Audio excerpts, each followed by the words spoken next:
O tema da nossa palestra hoje, da sua palestra hoje é? Lições do Evangelho. Que é o que nós carecemos. Né? Lições do Evangelho. O Evangelho como um instrumento transformador e redentor para toda criatura humana. É sobre isso que nós vamos conversar na noite de hoje. Bem, mais uma vez, então, eu quero agradecer o generoso convite do amigo Geraldo.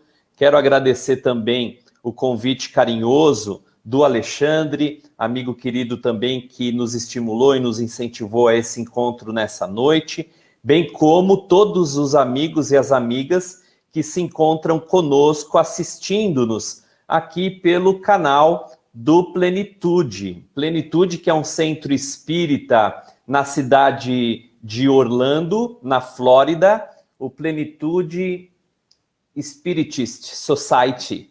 E os amigos que nos recebem, portanto, na noite de hoje. Agradeço, já estou verificando aqui, Geraldo, os amigos que estão comentando, o Alexandre, naturalmente, o primeiro a estar conosco depois de você, a Yara, muito obrigado pela sua presença, Yara, a Vera também, o Tadeu, a Patrícia, a Dorothy Rubio, o Alair, a Renata, o Tiago Tiso e a Maria José. Obrigado pela presença de vocês. Vocês podem naturalmente divulgar em suas redes sociais, compartilhando o link nas suas páginas pessoais, estabelecendo salas de vídeo também, para ter o alcance a todos os corações amigos, os corações fraternos que desejam naturalmente aprender um pouco mais a respeito do Evangelho de Jesus, proposta esta, aliás, que sempre nos estimula, que sempre tem nos incentivado no campo do serviço. Portanto, sempre será um motivo excepcional aprendermos juntos para melhor servir. E, de fato, a palestra de hoje, cuja tônica essencial girará em torno de o Evangelho de Jesus, naturalmente, nós vamos identificar aqui passagens muito relevantes, muito significativas, para que nos debrucemos a compreendê-las, a estudá-las, sobretudo e especialmente a assimilá-las no coração e nas mãos, especialmente. O Evangelho do Cristo, antes de tudo, nos exige envolvimento prático, envolvimento das ações. É por isso mesmo que nós entendemos o Evangelho como um instrumento vivo, um instrumento que nos capacita cada vez mais o exercício do bem, o exercício do amor, onde quer que nos encontremos. Para isso, então, dando inicialmente as orientações diante da temática que queremos desenvolver, eu quero, já de antemão, trazer uma pequena contextualização de uma significativa passagem do Evangelho de Jesus que melhor nos ambienta às reflexões, às cogitações que naturalmente nós queremos trazer. Para isso, eu recorro ao Evangelho de João, especialmente, sobretudo nos acontecimentos finais, que nos engrandecem nas condições de compreensão, de assimilação e de vivência das passagens de Jesus entre nós. Naquela especial ocasião, Jesus e seus discípulos haviam acabado de entrar triunfalmente na cidade de Jerusalém. Todo o povo, naturalmente, acolheu a entrada de Jesus de maneira não somente extraordinária, mas, sobretudo, ovacionada, sobretudo, desejada.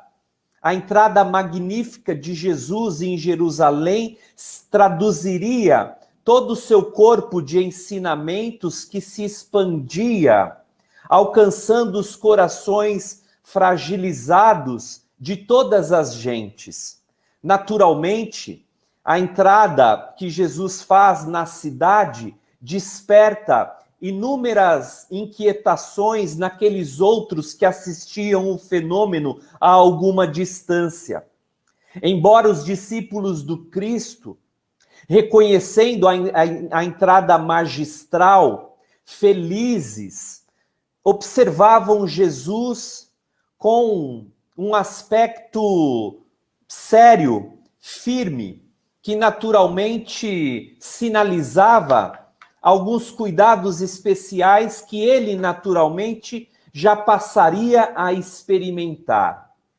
Naquela mesma noite, Jesus haveria de se reunir com os seus 12 amigos, aqueles discípulos que ele próprio pessoalmente escolhe para a manutenção e vivência do seu evangelho depois que ele deixasse a terra. Formariam ele o colegiado íntimo de apóstolos, à exceção naturalmente de Judas Iscariotes, como todos sabemos.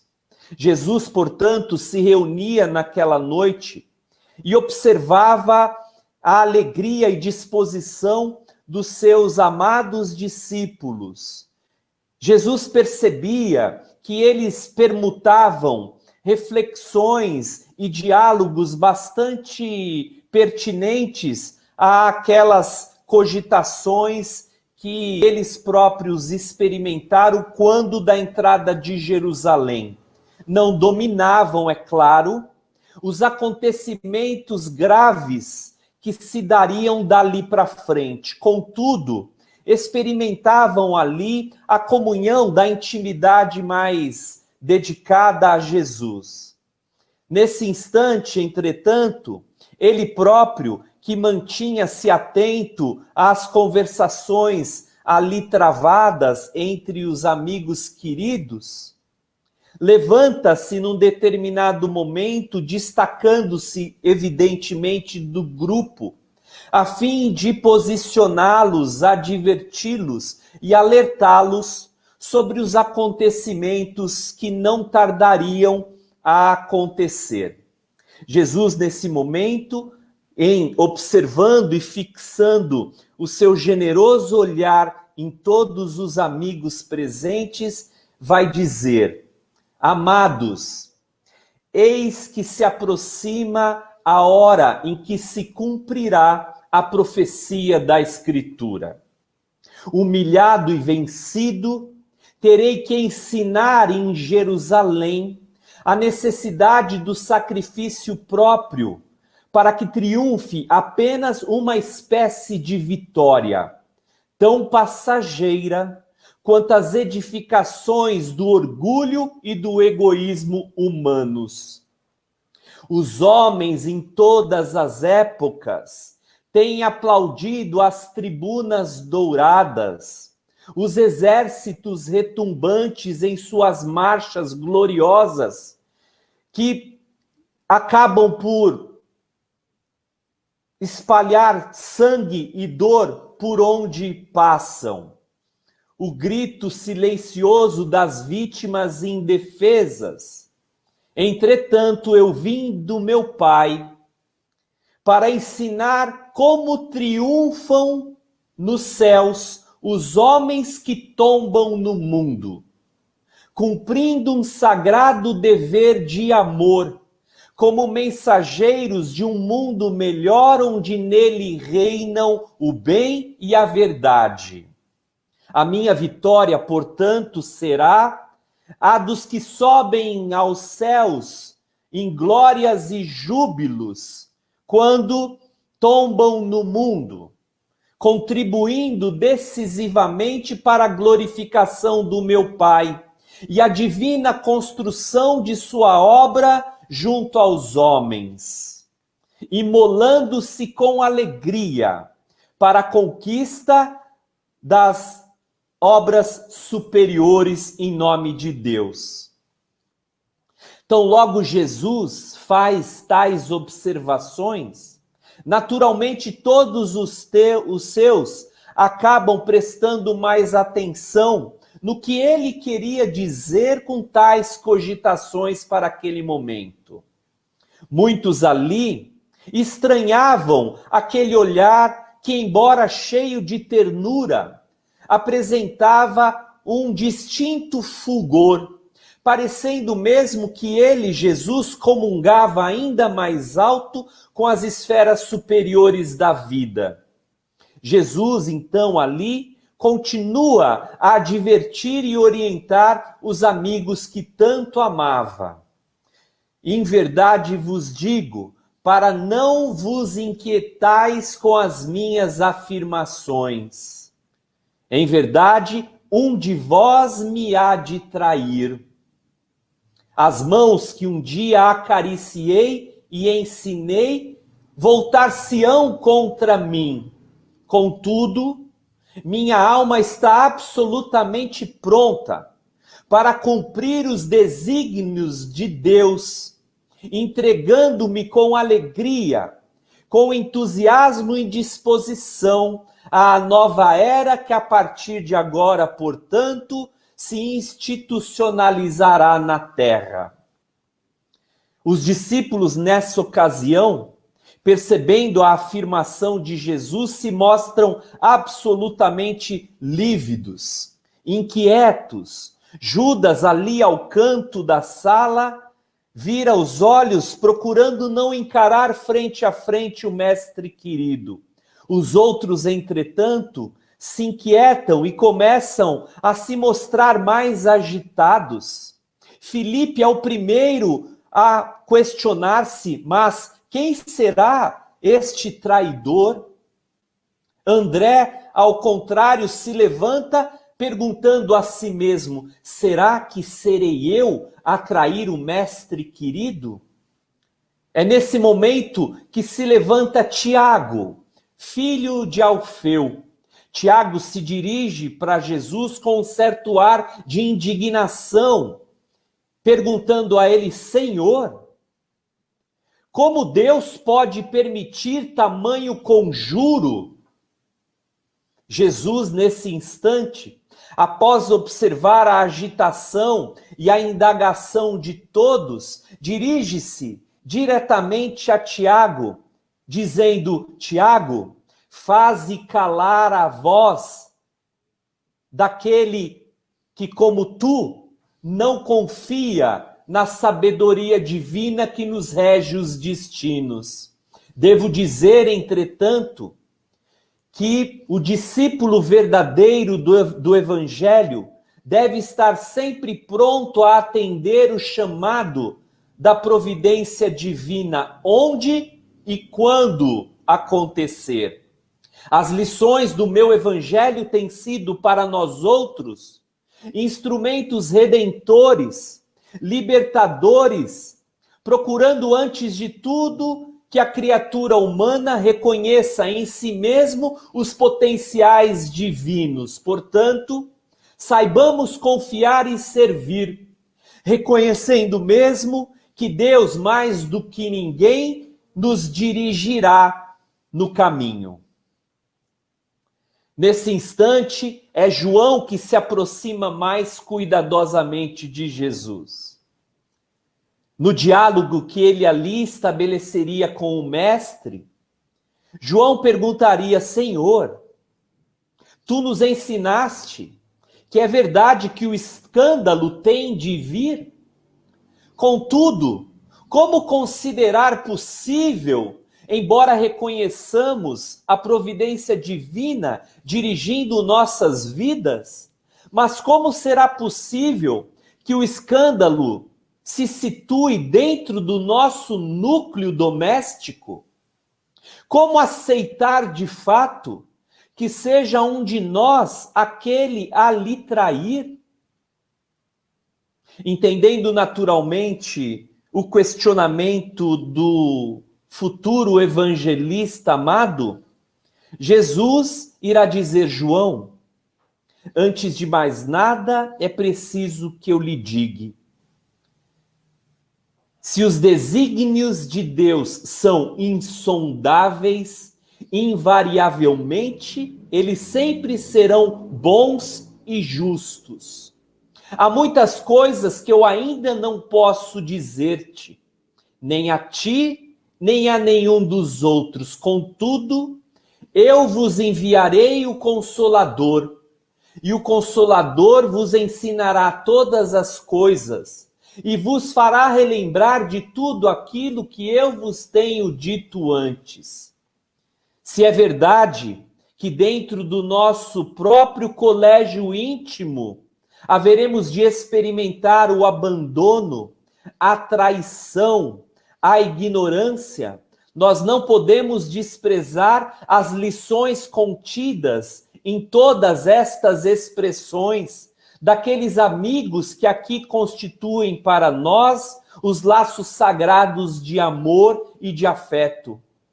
Devo dizer assim que nós haveremos de experimentar em todas as circunstâncias da vida, quando lutamos para o bem, as expressões do abandono, da tristeza, da perseguição e da traição não raro. Por isso mesmo, amigo, é preciso reconhecer que na pregação e vivência do Evangelho, haveremos de crer fielmente e irrestritamente na presença de Deus em nossas vidas, porque só assim haveremos de vencer a nós mesmos.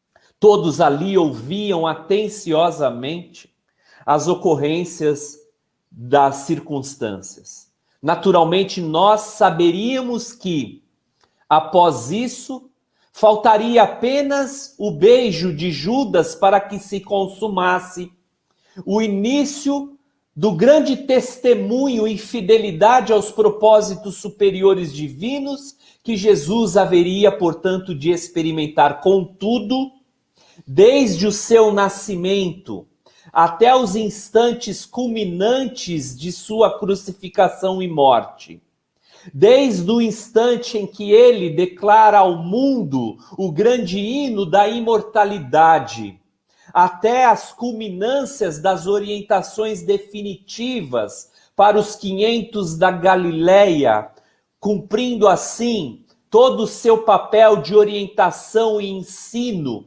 para as criaturas humanas, não fez outra coisa a ele, senão do que levar o seu evangelho de luz e amor a todos os corações. As suas lições, de fato, ficariam registradas para toda a eternidade.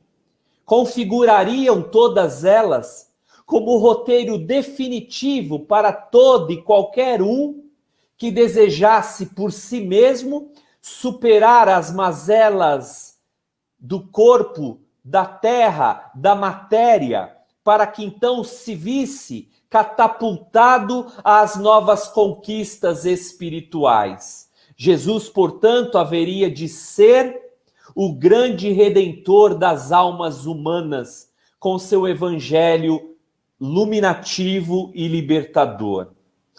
É verdade, amigos e amigas, que ao observarmos as primeiras anotações do evangelista Lucas, no capítulo 2 do seu evangelho, que traz a anunciação da chegada de Jesus entre os homens, ali já poderíamos identificar o prenúncio da proposta educativa que a Boa Nova do Cristo haveria de propiciar ao mundo.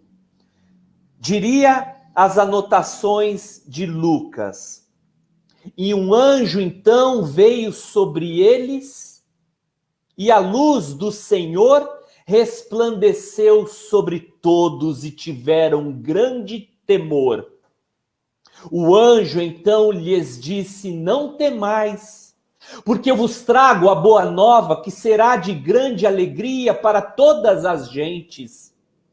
Pois nasceu hoje na cidade de Davi o Cristo, o Messias, o Salvador. Assim vos encontrarás o menino envolto em panos numa manjedoura. Lucas narraria ainda que nesse instante uma legião de anjos celestes desceria sobre todos, e em uma única voz, todos ali anunciariam: glória a Deus nas alturas, paz na terra e boa vontade para com todos os homens. Este seria, portanto, a tríade pedagógica que Jesus se utilizaria durante toda a sua vida, especialmente, é claro, nos curtos e definitivos 3 anos de seu ministério de luz, para que então ele configurasse para todos sempre o Evangelho como a cartilha redentora, transformadora e condutora das almas humanas. Padre Vieira, escrevendo o chamado Sermão de Todos os Santos, ele, Antônio Vieira, que foi um erudito, que foi um profundo conhecedor das Escrituras, com uma oratória brilhante, neste sermão, e ele que escreveu milhares de sermões, neste sermão particularmente, o Sermão de Todos os Santos, ele, Padre Antônio Vieira, dirá: a sabedoria divina, descendo do céu à terra, a ser mestre dos homens. A grande e nova cadeira que instituiu na universidade do mundo foi só a de ensinar a ser santo e nenhuma outra. A filosofia deixou aos Platões e aos Aristóteles. A jurisprudência aos Solões e aos Licurgos. A medicina aos Apolos e aos Esculápios. Para si, tomou apenas e exclusivamente a arte e a ciência de fazer o homem ser bom e justo, amoroso e bom e bondoso. Sintetizaria o compromisso pedagógico que Jesus assume durante a sua vida na Terra. Durante a sua vida na Terra, que naturalmente conhecemos, contudo, o seu compromisso se funda desde a formação do planeta e para todo sempre, de certo. Jesus, portanto, iniciaria com o seu nascimento na Terra a sua faculdade de ensinar os homens a serem bons, essencialmente. Ora, Jesus, naturalmente, se utilizaria de determinados recursos, de determinadas possibilidades, para que pudesse, enfim, sensibilizar os corações de todos, durante e depois dele, naturalmente. Jesus, portanto, poderia se estruturar inicialmente nas suas sublimes, extraordinárias e morredoras palavras. Contudo, Jesus vai além. Jesus as exemplifica. Jesus leciona, mostrando como fazer e faz ensinando. Jesus, por conta disso, é claro, começa a tornar o seu evangelho, que, aliás, amigos e amigas, lembrando aqui a etimologia grega, euangelion, significa boa mensagem, ou ainda boa nova. O anjo Lucano, no capítulo 2, quando faz a anunciação da chegada de Jesus à Terra, se utiliza da expressão boa nova. Naturalmente, Lucas, que era grego, lembremos disso, fazendo uma referência direta ao Evangelho. Jesus nasceria já evangelizando e ensinando a todos. Estruturado, como falamos ali, numa proposta tríplice de forças. Essa proposta tríplice de forças ficaria ainda mais caracterizada durante a fundamentação daquilo que podemos considerar como o tripé de constituição de toda a sua vida, de todas as suas lições e exemplificações imorredoras. A primeira delas, queremos falar aos amigos e amigas, trata-se do serviço. A segunda força que estrutura as lições evangélicas e vivências de Jesus trata-se da proximidade. E por último, a terceira força desse tripé que ele edifica magistralmente é a coerência. Ora, em cada uma destas forças, Jesus se utiliza de ensinamentos dos mais notáveis, dos mais especiais, para que edificasse o seu evangelho redentor sobre bases inamovíveis. Lembremos, por exemplo, considerando essa primeira estrutura de forças, o serviço, lembremos daquela extraordinária passagem de Mateus, no capítulo 20, nos versículos de 25 a 28. Vai dizer Jesus a todos: sabeis que entre os gentios há príncipes e vassalos, e entre eles os grandes exercem autoridade sobre os pequenos, mas não será assim entre vós. Aquele que dentre vós quiser ser grande, seja então primeiro o servidor de todos. E aquele que dentre vós quiser ser o primeiro, seja então o que mais sirva, tal qual o próprio Filho do Homem, que não veio para ser servido, mas veio para servir. E não houve, amigos e amigas, não houve quem mais servisse o outro, senão ele próprio. Não houve quem mais se disponibilizasse diante das circunstâncias, senão ele em favor das criaturas. É claro que isso sintetizaria, é verdade, a prática de absoluta integralidade entre aquilo que ele dizia e aquilo que ele falava, culminando, evidentemente, nas experiências, nos exemplos, especialmente identificados em suas coerências extraordinárias. Entretanto, há aí ainda a segunda força por ele utilizada, que seria, como falávamos há pouco, da proximidade. Particularmente aqui, amigos e amigas, temos a significativa passagem também do Evangelho de Mateus, no capítulo 11, nos versículos de 28 a 30, quando ele abre os seus braços, aproximando-se de todos e dizendo: vinde a mim todos vós que estáis cansados e sobrecarregados, porque eu vos aliviarei.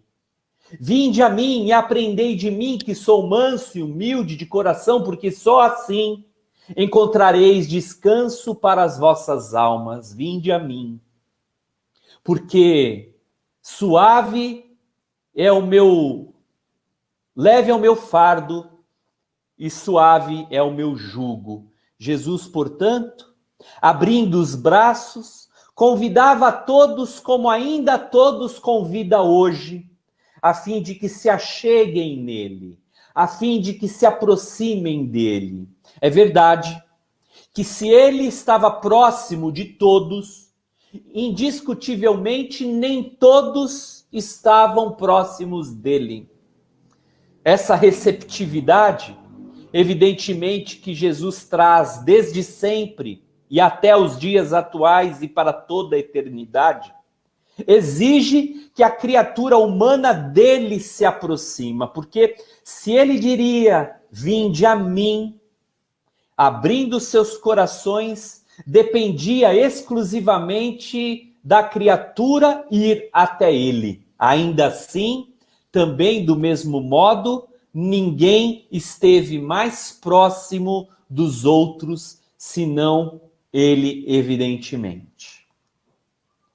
Fácil, portanto, já verificarmos, amigos e amigas queridos, que essa terceira força por ele edificada, a fim de fortalecer o seu evangelho vivido, sentido, exemplificado e experimentado pela criatura humana, deveria ser naturalmente as suas lições em torno, sobretudo, da verdadeira prática do amor.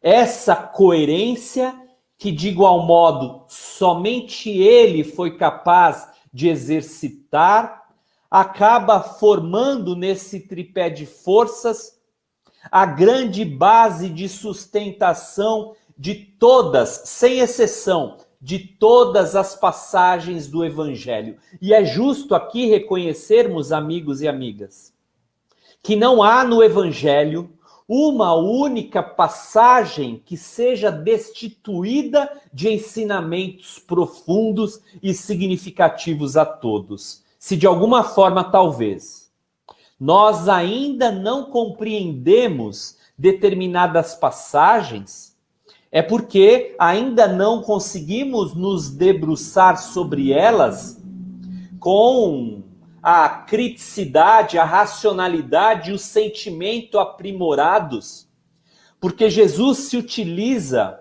de todas as possibilidades, ele que as tem integralmente, Jesus se utiliza de todas elas com o único propósito de libertar a criatura de si mesma, de impulsioná-la às conquistas espirituais eternas, os valores imortais do espírito. A sua coerência, portanto, culminaria-se especialmente naquela mesma noite que abrimos, recordando o diálogo que ele teria naquela noite especial que ficou conhecida para todos nós como a última ceia. Naquela noite, conforme nos relata o Evangelho de João, no capítulo 13, nos versículos de 12 a 16, Jesus haveria de apresentar ao mundo a extraordinária, singular, peculiar e sagrada coerência que ele já se via, obviamente, portador.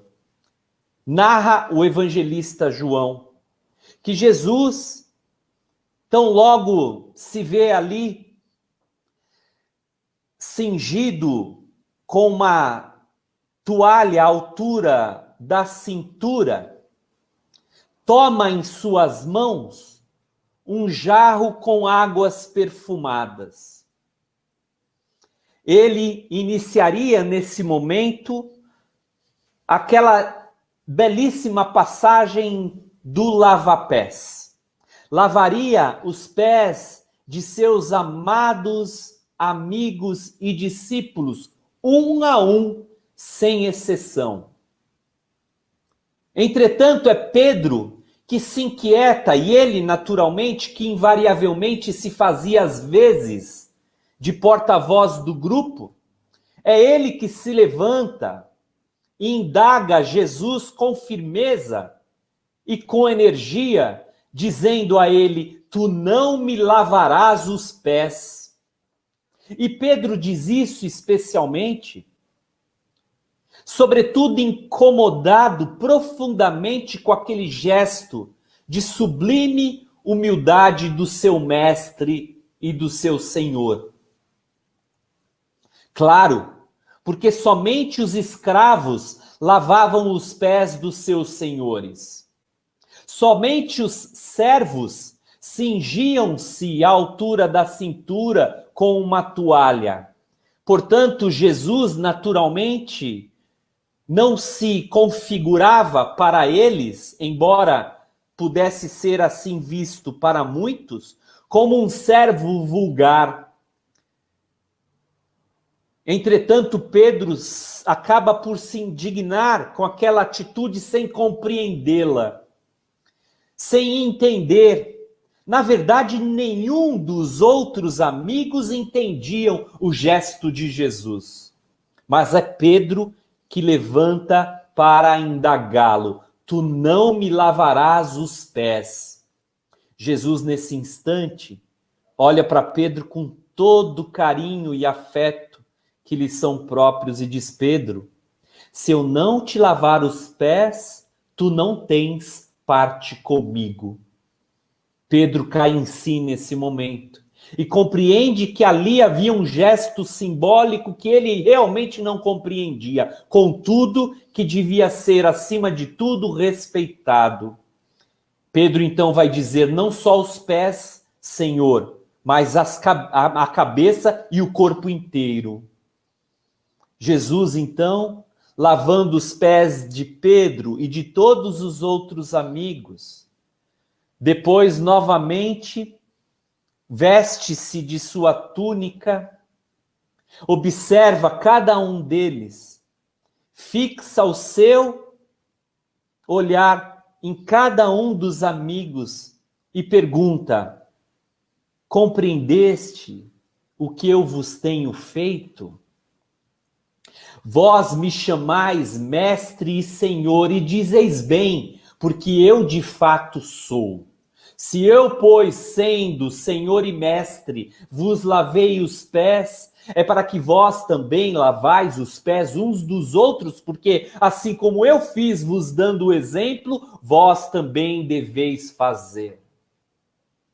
Era Jesus encerrando ali o seu ministério divino e ensinando para os amigos, pela última vez, as noções singelas, sublimes e sagradas do seu evangelho tão coerente, tão fundamentado na essência divina que naturalmente ele ali representava, amigos e amigas. E eu destaquei aqui alguns pequeninos trechos de outras lições que podem naturalmente colaborar conosco no campo da reflexão a que somos agora estimulados a realizar. E o primeiro deles, amigos e amigas, trata-se de uma anotação feita pelo benfeitor Emmanuel no livro de mesmo nome, no capítulo 2. A ascendência do Evangelho é o título que Emmanuel dá a esse capítulo 2. E ele ali vai dizer o seguinte, ele, o benfeitor Emmanuel: com o nascimento de Jesus, há como que uma comunhão direta do céu com a terra. Lembremos das palavras de Antônio Vieira, do padre Antônio Vieira, a sabedoria divina descendo do céu à terra a ser mestre dos homens. E Emmanuel vai dizer isso. Há uma comunhão direta entre o céu e a terra. Estranhas e admiráveis revelações perfumam as almas e o enviado então oferece aos seres humanos toda a grandeza do seu amor, da sua sabedoria e da sua misericórdia. Aos corações abre-se uma nova torrente de esperanças e a humanidade na manjedoura, no Tabor e no Calvário, sente as manifestações da vida celeste, sublime em sua gloriosa espiritualidade. Era Jesus, de fato, edificando no coração, iniciando aí, evidente, a edificação no coração dos homens do reino de Deus com o seu evangelho de luz.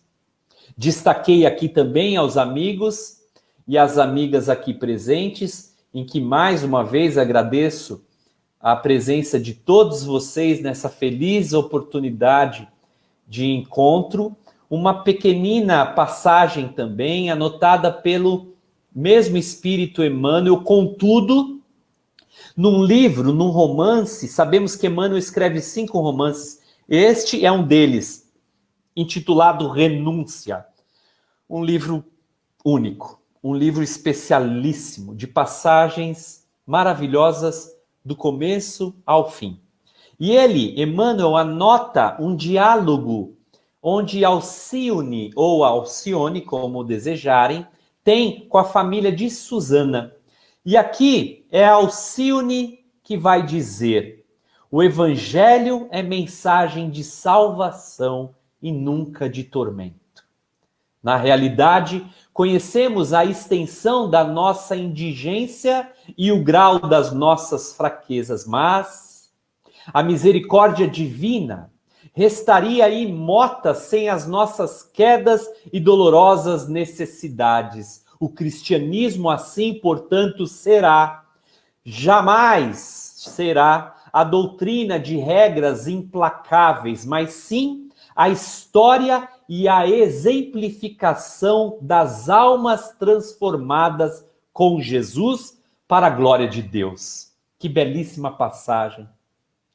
Que belíssima síntese do poder transformador de Jesus, onde as suas lições culminam com as transformações de almas que igualmente se salvam no caminho da autoiluminação. E é importante ressaltar isso, amigos e amigas, porque o benfeitor Emmanuel vai dizer que, antes de tudo, a salvação é a autoiluminação da criatura humana, porque muitas vezes acreditamos que a salvação é a graça de crer. Entretanto, é justo considerarmos aqui, muito embora respeitemos profundamente as expressões das outras escolas religiosas, mas que indiscutivelmente a autoiluminação de fato será sempre para nós o caminho da autorredenção rumo à plenitude espiritual.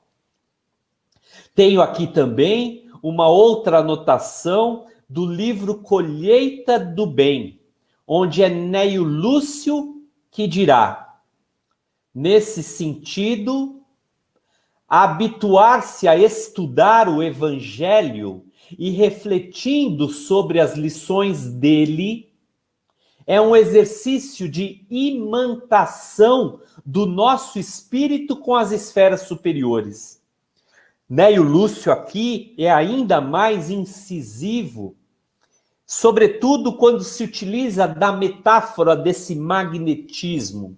Aproximarmos-nos do Evangelho, estudarmos suas lições, sempre será para nós outros esse exercício de imantação entre o nosso espírito e as esferas superiores da vida.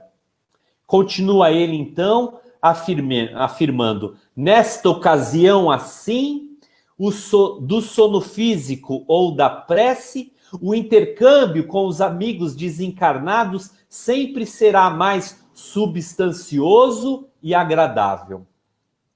É o Evangelho proporcionando para nós, portanto, a absorção, a assimilação das lições de Jesus.